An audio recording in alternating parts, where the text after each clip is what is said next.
Hey y'all, Father Jim Haney from St. Paul's in the Plains Episcopal Church. About a week ago, the little neighbor girl next door brought us this rock and put it on our doorstep. It was a really sweet little thing to do.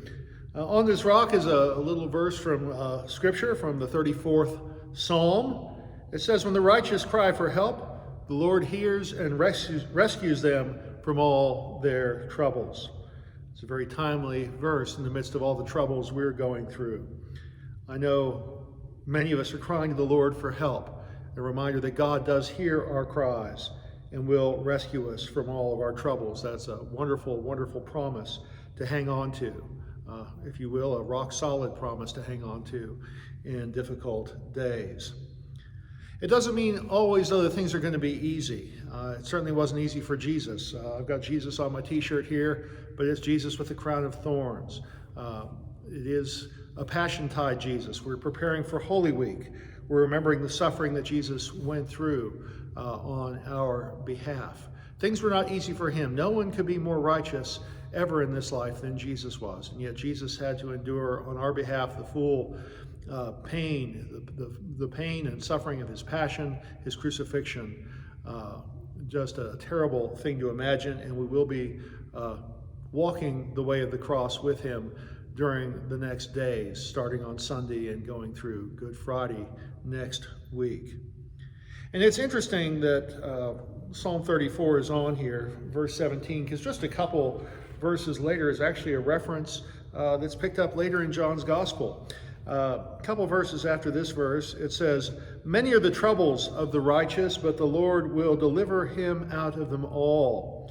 He will keep safe all his bones, not one of them shall be broken."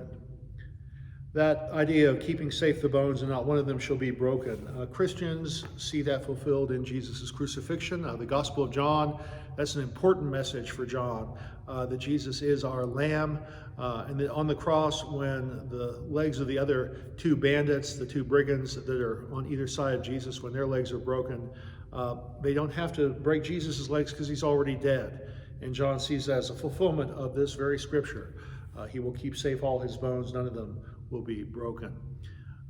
That's something that, again, is a reminder. The central image of our faith is not ease. It's not that things are always going to be comfortable or wonderful in life. Sometimes they are tough. We're in a tough, tough season in our world. And there's plenty of suffering going on in our community and in our nation and in the world around us. And as Christians, we put this up as the central image of our faith, the cross of Jesus Christ. That is a very, very present and visible reminder to us always that things are not always going to be easy for us. Jesus experienced great pain and suffering on our behalf. And as Christians, sometimes we have to go through those periods as well. But, God will hear the cries of the righteous for help, and God will deliver us all. And that is a rock-solid promise we can hang on to. It doesn't exempt us necessarily from suffering, but on the other side of the cross, there is the empty tomb. On the other side of crucifixion, there is resurrection. On the other side of Good Friday, there is always Easter. And so this week, as we begin to walk the way of the cross and as we prepare for the remembrance of Jesus' crucifixion, we also prepare for the glorious celebration of his resurrection. And I would ask you to hold on to that. Things were not easy for Jesus in life. His followers cannot expect them always to be easy for us. And yet God delivered him, and God promises to deliver us. And that is a rock-solid promise. Hang on to that in these days to come. May God bless and keep you all. Take care.